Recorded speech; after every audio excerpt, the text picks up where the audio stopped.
হয়ে গেল মোবাইলটা কাটা, তাই জন্য আমার মেয়েটা প্যা হয়ে গেছে। ওরকম করলে হবে? দান দিতে হলে কাকে দিতে হবে? নবীকে। জান যদি দিতে হয় নবীকে দিও, জোরে বলুন। আজকে আমরা ইসলাম খানা সহজে পেয়ে গেছি। নবীর সাহাবী বেলাল যেন নিজের মালিক উমাইয়ার কাছে এলো, উমাইয়ার কাছে এসে বলে, ও মালিক, বলে কি হয়েছে কিনা গোলাম, বল বল রে। বলে মালিক আমি আপনাকে একটা কথা বলতে চাই। বলে কি এমন কথা বলবা বলো রে। বলে ও গো মালিক শোনো, আপনার কাছে আমি সকাল বেলা ছুটি নেব, সন্ধ্যা বেলা যেন চলে আসবো, আপনি কি আমাকে ছুটি দেবেন? কিন্তু উমাইয়া জানে না, বেলাল লোকের মুখে শুনেছে যে একবার নবীকে দেখবে, যে একবার হাবিবুল্লাহকে দেখবে, সে যেন পাগল পারা হয়ে যাবে। হযরতে বেলাল বাবা সব সময় মনে করে আহা কখন আমার দয়ার নবী দেখিব। জোরে বলুন। মালিক কিন্তু জানে না যে হযরতে বেলাল দয়ার নবীকে দেখতে যাবে। হযরতে বেলালের জোশ উঠে গেছে। কে এমন আছে আজকাল আমাদের এখানে, আমাদের এই বাজারে, আপনাদের এখানে বেরাদার মুসলমান, আমাদের মমতা ব্যানার্জি যদি আসে তো আমরা সবাই দেখতে যাব না? তা হযরতে বেলাল রাদিয়াল্লাহু তাআলা আনহু চিন্তা ভাবনায় পড়ে গেল, মদিনাতে এমন কে নবী আছে, মক্কাতে এমন কে আব্দুল্লাহর বেটা আছে, তার চেহারা একবার দেখলে পাগল হয়ে যাবে, একবার আমি দেখেই তো আসি। বুঝতে পারছেন তো? একবার আমি দেখেই তো আসি। এ বেরাদার মুসলমান বাবারা রে, আমার জীবনী সংক্ষিপ্ত আকারে নিয়ে যেতে চাই রে বাবা। সকাল হয়ে গেল, সকাল হয়ে গেল রে বাবা। নবীর হযরতে বেলাল রাদিয়াল্লাহু তাআলা আনহু সকাল সকাল নিজের মালিককে বলতে লাগলে, ও মালিক শুনো গো, আমি যেন যাব সন্ধ্যা বেলা ফিরে আসবো। বলে যাও যাও গোলাম রে, তুমি তাড়াতাড়ি করে ফিরে চলে এসো। আব্বার মায়েরা রে,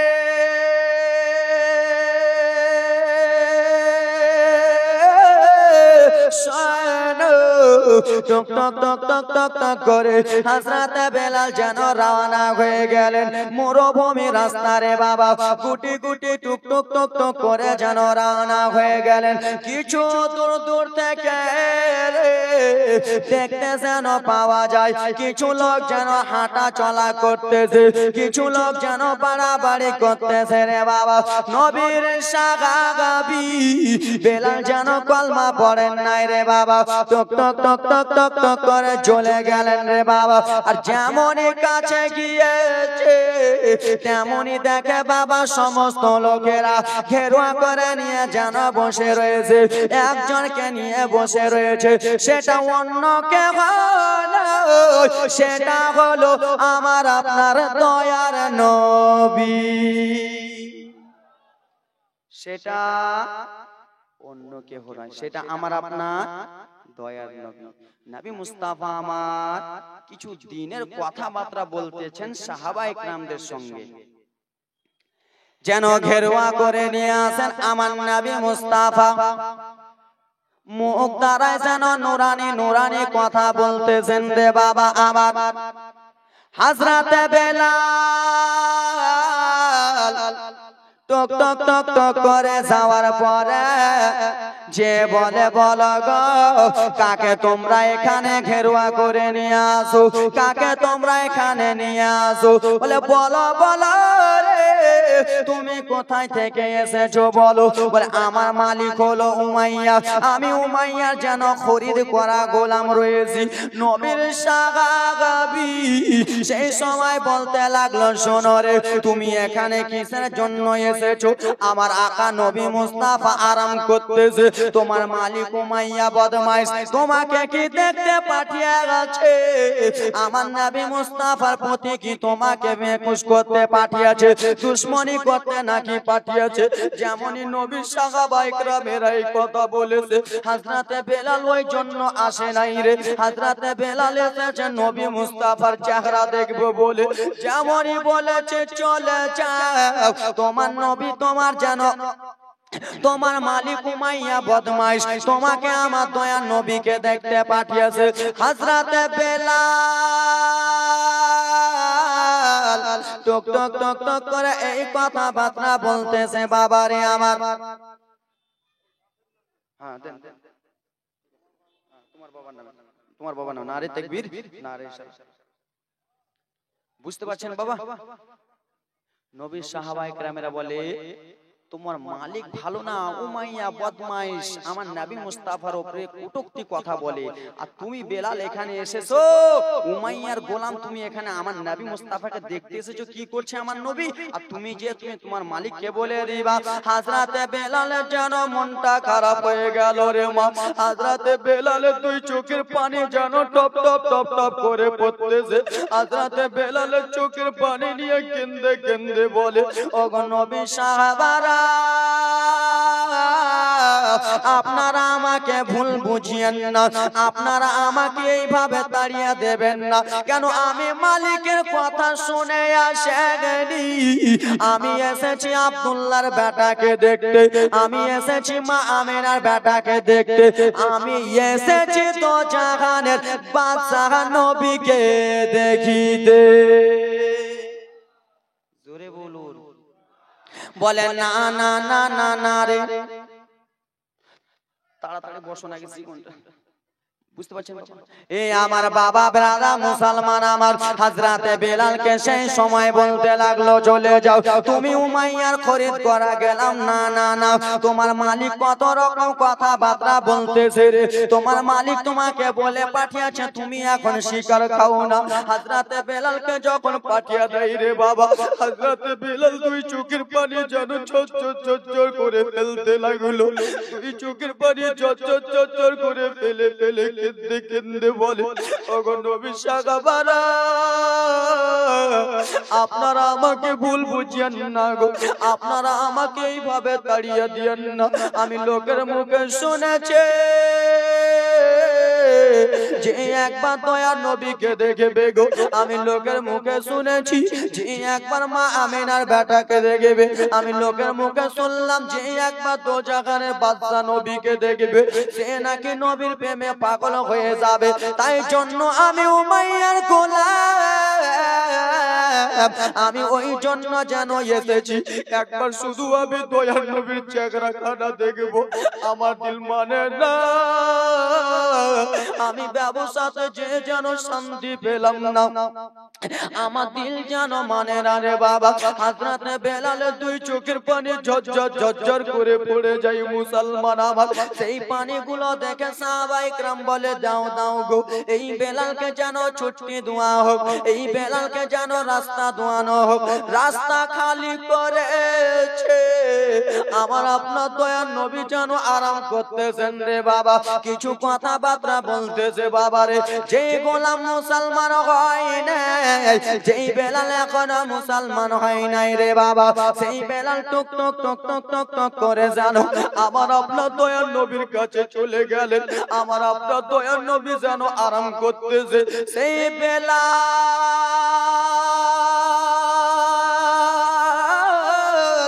যে জমিনে পড়ে দুই চোখের পানি যেন ঝরঝর করে ফেলে। কেন যে নবীর ভালোবাসা বেলালের মনে গেঁথে গেছে, নবীর দিদার যেন বেলালের মনে গেঁথে গেছে। আর যার ভালোবাসা তার জিলে গেঁথে যাবে, যার মোহাব্বত তার জিলে গেঁথে যাবে, সে তাকে ছাড়া থাকতে পারবে না। থাকতে পারবে? যার ভালোবাসা যাকে গেঁথে গেছে তাকে ছাড়া থাকতে পারবে? হযরতে বেলাল দুই চোখের পানি ঝরঝর ঝরঝর করে ফেলে কান্না করে।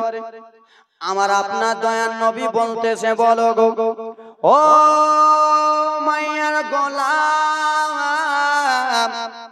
বলো বলো তুমি কিসের জন্য চোখের পানি ফেলতেছো, কিসের জন্য তুমি যেন চোখের জলগুলো ফেলতেছো।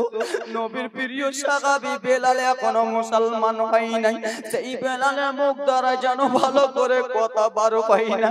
কেন আমার আপনার দয়ার নবীকে যেন ডেকে নিয়েছে, বেলালের মুখ দ্বারা কথা ভালো হয়ে বার হয় না। বেলাল তখন বলতে লাগলো, ইয়া রাসূলুল্লাহ নবী গো, আমি লোকের মুখে শুনেছি যে একবার আপনাকে দেখবে সে আপনার প্রেমে পড়ে যাবে নাকি, যে আপনাকে দেখবে সে আপনার যেন পাগল হয়ে যাবে। খোদার কসম ইয়া রাসূলুল্লাহ নবী গো, আমি উমাইয়ার গোলাম যেমনই আপনাকে দেখেছে আপনার প্রেমে পাগল হয়ে গেছে। জোরে বলুন, খালা জায়গা হয় না গে, এমন আসুন এমন আসুন। এ খালা আমি নবীর প্রিয় সাহাবী দুই চোখের পানি টপ টপ টপ টপ করে জমিনে ফেলে কেন্দে কেন্দে বলে, হুজুর দেখো দেখো তুমি ওখানে বসলাম, মহিলাটি কোথায় বসবে? সারে জমিনে রূপাহারে নবী জালসা দেখো না কেন বসে আছে, বসে আছে জালসাতে যে, বসে আছে প্যান্ডেলেতে সবাই নবীর দিবানা। এই আওয়াজে চলবে না, আমরা নবীর দিবানা কিনা?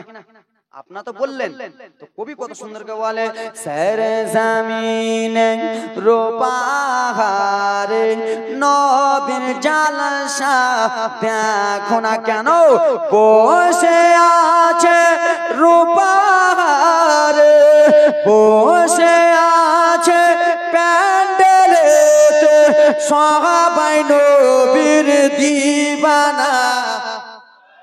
সারে জমিনে রূপাহারে নবীর জালসা দেখো না, জোরে বলুন। এই জালসার যুবক কমিটি, এই জালসার মা বাবা দাদুরা সবাই এটাই বলিছে, সবাই এটাই বলিছে। রূপাহারের লোকেরা কি বলছে বলবো? প্রত্যেক বছর করব জালসা, প্রত্যেক বছর করব জালসা, মোরা দেব না। সারে জমিনে রূপাহারে নবীর জালসা দেখো না বসে আছে স্টেজেতে, বসে আছে প্যান্ডেলেতে সবাই নবীর দিবানা। সারে জমিনে এই গ্রামে নবীর জালসা দেখো না। একজন বোন 101 বন্ধু 500 টাকা দিয়েছিলেন, যেমন উদ্দেশ্য দিয়েছিলেন। একজন আব্বা আমার দিয়েছে 500, আর একজন 100। আমিন আমিন। মোদের দোয়া কবুল করো পাক রব্বুল আলামিন। জীবনীটা একটু জমাতে দেন। এই আমার মায়েরা বেরাদা মুসলমান, শোনো শোনো খালার আরে আমার হযরতে বেলালের জীবনের কাহিনী শুনবেন। মারে চোখের পানি যেন সহ্য করতে পারবেন না রে বাবা আমার। সেই সময় হযরতে বেলাল কেন্দে কেন্দে আমার আপনার দয়ার নবীকে বলতে লাগলেন, ইয়া রাসূলুল্লাহ নবীজি, ইয়া হাবিবাল্লাহ নবী গো, আপনাকে দেখে আমার দিল যেন পাগল হয়ে গেছে। আপনি যেন আমাকে কলমা পড়িয়ালেন পড়িয়ালেন। আমার আপনার দয়ার নবী, মায়ার নবী সেই সময় বলেছিল, শোনো গো, তুমি যদি আজকে আমার কাছে কলমা পড়ে নাও তাহলে তোমার মালিকটা হলো বদমাইশ, তোমার মালিক উমাইয়া হলো বেধর্মী লোক, তোমার মালিক যেন ভালো নাই, তোমার উপরে অত্যাচার করবে, তোমাকে যেন অনেক আঘাত করবে, তোমাকে যেন মারবে রে বাবা। সেই সময় নবী প্রিয় সাহাবী হযরত বেলাল একটাই কথা বলেছিল, বাবা শুনুন গো, ইয়া রাসূলুল্লাহ নবীজি, আমি জানের পরোয়া করি না, আমি মালের পরোয়া করি না, আমি মালের ডরে পরোয়া করি না, আমি শুধু চাই আপনাকে। নবী গো, আমি ওগুলো কিছু ভয় করি না, আমাকে মারবে, কতই মারবে। ব্রাদার মুসলমান, যার প্রেমে যে পাগল হয়ে গেছে তাকে একবার জিজ্ঞেস করে দেখুন, জান দিতে হলে কাকে দিতে হবে? নবীকে। কাকে? কাকে গো? নবীকে। আর আজকাল আমার মা বাবা ভাইয়েরা জান দেয় কার লেগে? হ্যালো, তাই না? তাই না? জান দিতে হলে কাকে? নবীকে। বাবা কিছুদিন আগে রামপুরে একটা ঘটনা শুনলেন না? একটা মহিলা টাঁড়, বুঝেন তো টাঁড়? একটা মহিলা টাঁড়ে এই ওন্নাগুলো লেপটে দিয়ে একবার হয়ে থেকে গেছে। তার মাকে জিজ্ঞেস করা হলো, তোমার মেয়েটা ফাঁসি কেন লটকালো, তোমার মেয়েটা কেন হয়ে গেল? বলে আমার মেয়েটা 3 দিন ধরে কথা বলতে দিনি, 3 দিন হয়ে। জান যদি দিতে হয় নবীকে দিও, ওগো ভালো যদি বাঁচতে হয় নবীকে বাসো, মোদের দুঃখ সত না নবী সইতে পারে না, মোদের কষ্ট সত না নবী সইতে পারে না, সেই নবীর লাগিয়া একবার মিলাদ করিও, জান যদি দিতে হয় নবীকে দিও। জোরে বলুন। ওরে আমার ব্রাদার মুসলমান, আমার হযরত বেলাল সেই সময় বলেছিল, রাসূলুল্লাহ আমি জীবন কুরবান করে দিব আপনার জন্য। ও আমার বাবা মায়েরা রে, নবীর সাহাবী হযরত বেলাল টুক টুক টুক টুক করে যেন নিজের বাড়ি চলে গেল। বাড়ি যে বাবা ব্রাদার মুসলমান, আজকালকার লোকেরা কটার সময় রাত্রে ঘুমায়? আইডিয়া 10টা, 9টা, 10টা, 11টা। আজকালকার লোকেরা 9টা, 10টা, 11টায় ঘুমায়। হযরত বেলাল ওই সময় ঘুমাতেন রে বাবা। কিন্তু হযরত বেলাল নবীর প্রেমে পাগল হয়ে গেছে, নবীর প্রেমে যেন মাতাল হয়ে গেছে রে বাবা। হযরত বেলাল যেন রাত্রে ঘুমাই না, কোনো মতনই যেন রাত্রে ঘুমাই না রে বাবা। রাত 12টা, 1টা, 2টা বেজে যায় রে বাবা, হযরত বেলাল কোনো মতনই ঘুমাই না রে বাবা। হযরত বেলালের মুখ দাঁড়ায় যেন 2টা কথা শোনা যায় রে, একটা হলো আহাদ আহাদ, আর একটা কথা হলো আল আমিন। মালিক ঘুমাইয়া মায়েরা রাত্রে বেলা যেমনই 12 হয়েছে, বেলাল যেন ঘোরাঘুরি করতেছে রে বাবা। বেলাল যেন আল আমিন আল আমিন যেন বলে। উমাইয়া ডেকে বলে, গোলাম তুমি কিসের জন্য আল আমিন আল আমিন বলতেছো, কিসের জন্য আহাদ আহাদ বলতেছো? ও গোলাম শোনো রে, আল আমিনের মানে কি তুমি জানো রে? আল আমিনের শব্দ কি তুমি জানো? বলে হ্যাঁ হ্যাঁ জানি। সেই সময় হযরত বেলাল নবীর প্রেমে মাতাল হয়ে আছে, নিজের জানের পরোয়া করলেন না, নবীর প্রেমে মাতাল হয়ে আছে, নিজের আত্মীয় স্বজনের দিকে যেন গেলেন না রে বাবা। হযরত বেলাল একটাই কথা বলে উঠল, আল আমিনের মানে হলো সত্যবাদী। বেলাল, আল আমিনের মানে সত্যবাদী। আমরা তো সত্যবাদী নয়, আমরা তো মূর্তি পূজা করি, আমরা তো বুত পূজা করি। তুমিও তো বুত পূজা করো, মূর্তি পূজা করো। আল আমিন ওকেই বলা হয় যে হলো মা আমিনার বেটা। জোরে বলো। আল আমিন তাকেই বলা হয় যেটা হলো দো জাহানের বাদশা। জোরে বলুন। কিরে বেলাল, আল আমিন ওকে বলতেছো নাকি? বলে হ্যাঁ হ্যাঁ। বলে কেমন কথা বলো রে বেলাল? আল আমিনের মানে হলো মুহাম্মদ সত্যবাদী। সেই মুহাম্মদকে কি তুমি দেখেছো? বলে হ্যাঁ গো, মুহাম্মদকে দেখেছি দেখেছি। আমি সেই নবীর প্রেমে দিদার হয়ে গেছি, নবীর প্রেমে যেন কলমা পড়ে নিয়েছি। এই কথা যেমনই বলেছে বেলাল, সেই হযরতে বেলালকে বাবারে আমার ভালো মতন বলল, বেলাল রে তুই নবীর কলমা পড়েছিস রে বেলাল, তুই যেন নবীর কলমা ছেড়ে দে। হযরতে বেলাল কলমা যেন ছাড়তে রাজি হলেন না, যেমনই কলমা ছাড়তে রাজি হয় নাই রে মা, সে হযরতে বেলালকে একটা ঘরের মধ্যে নিয়ে গেল। হযরতে বেলাল শুধু নবীর কলমা পড়েছে বলে হযরতে বেলালকে ঘরের মধ্যে নিয়েছে। বেলালের দুইটা হাতকে বাঁধানো হলো রে, আর যেন সাঁটা বার করলো রে বাবা, বড় বড় লাঠি বার করে বাবা রে হযরতে বেলালের শরীরে এত জোরে জোরে মারে, শরীর গুলো যেন লাল লাল লাল করে দেয়, পিঠ মোবারকে মারে, হাতে যেন মারে, পুরা শরীরে যেন রক্ত রক্ত ফুটে যায়।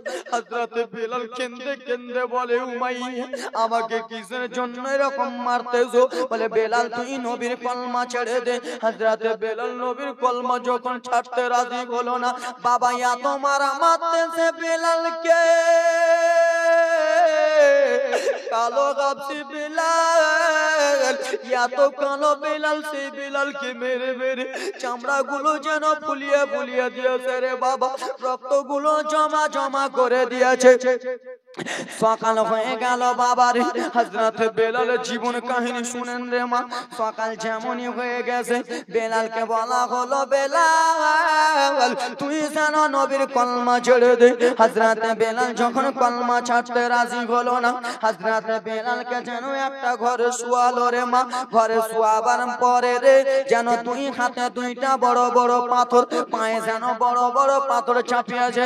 সারাদিন মা বড় বড় পাথর গুলো চাপিয়ে রেখেছে রে বাবা, এত বড় পাথর আমাদের উপরে চাপালে আমরা যেন মারা যাবো রে বাবা, হাত মা লড়াতে পারে না,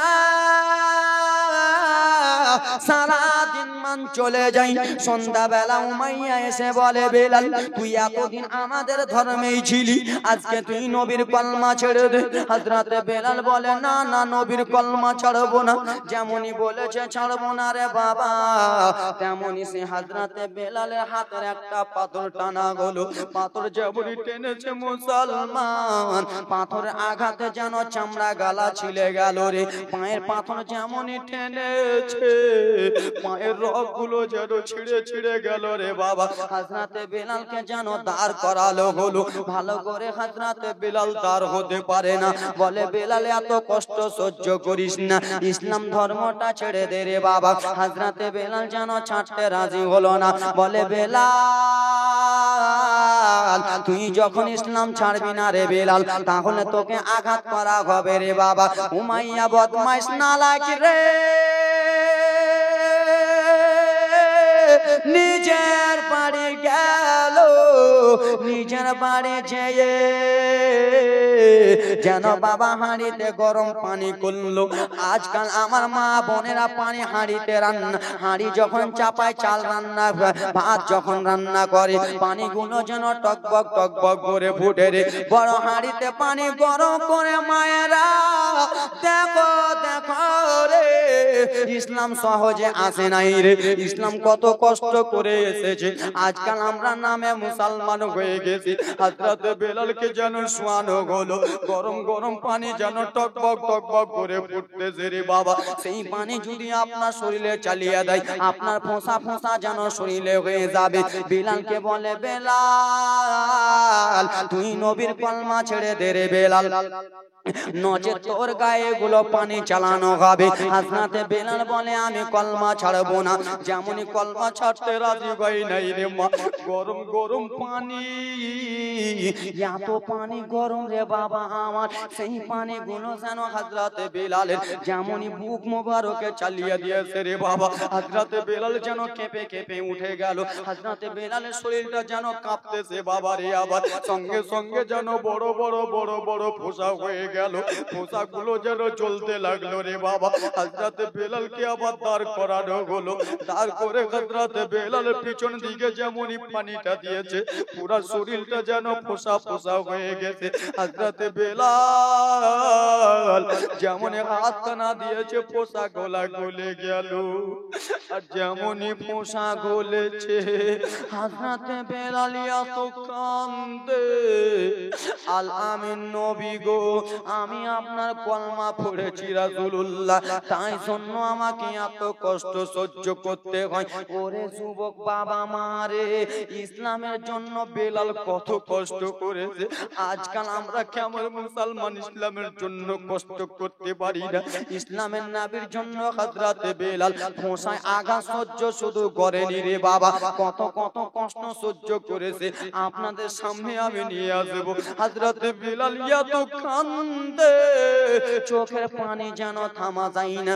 আছেন কোন আল্লাহর বান্দা, আছেন কোন যোগ্য মায়ের যোগ্য সন্তান, আছেন কোন যোগ্য বাপের যোগ্য বেটা, মা বোনদের